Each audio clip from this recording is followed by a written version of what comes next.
সংস্কার নিয়ে রাজধানীর ফরেন সার্ভিস একাডেমিতে রাজনৈতিক দলগুলোর সাথে দ্বিতীয় পর্যায়ের আলোচনা করছে জাতীয় ঐকমত্য কমিশন। সেখানে আছেন সহকর্মী জাওয়াদ মাহমুদ, আরও জানতে যুক্ত হব তার সাথে। জাওয়াদ, দ্বিতীয় পর্যায়ের আলোচনার খবর জানতে চাচ্ছি, রাজনৈতিক দলের কোনো বক্তব্য পেয়েছেন কিনা?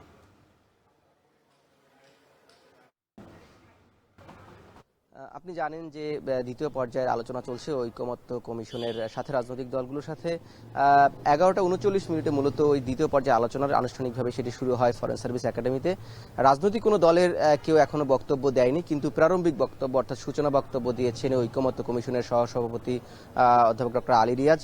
তিনি একটি বিষয় বলেছেন যে আগামী অর্থাৎ যে জুলাই মাসের মধ্যে জুলাই সনদ ঘোষণার কথা বলছে। তারা বলছেন যে কমিশন সংকল্পবদ্ধ একটি ঘোষণা করার জন্য, এবং আরেকটি বিষয় বলছেন যে রাজনৈতিক দলগুলো আন্তরিকভাবে সহযোগিতা করছে এই যে বিভিন্ন বিষয় নিয়ে সংস্কারের প্রস্তাবনা সেগুলোতে ঐকমত্যে পৌঁছানোর জন্য।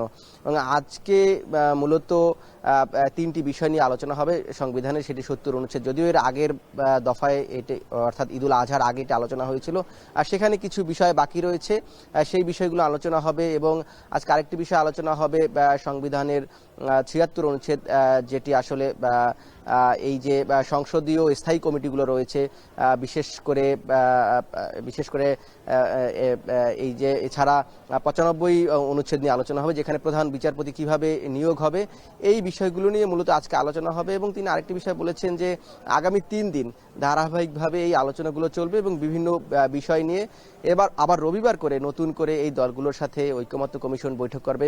আরেকটা বিষয় হচ্ছে যেটি বলছেন যে নারীর আসন, নিম্নকক্ষে নারীর আসন 100 আসনের কথা বলা হচ্ছে, সেই আসন কিভাবে বাড়ানো হবে বা কোন প্রক্রিয়া বাড়ানো হবে, সেই বিষয়গুলো নিয়ে আজকে আলোচনা হবে ঐকমত্য কমিশনের সাথে রাজনৈতিক দলগুলোর সাথে। এই ছিল আমার কাছ থেকে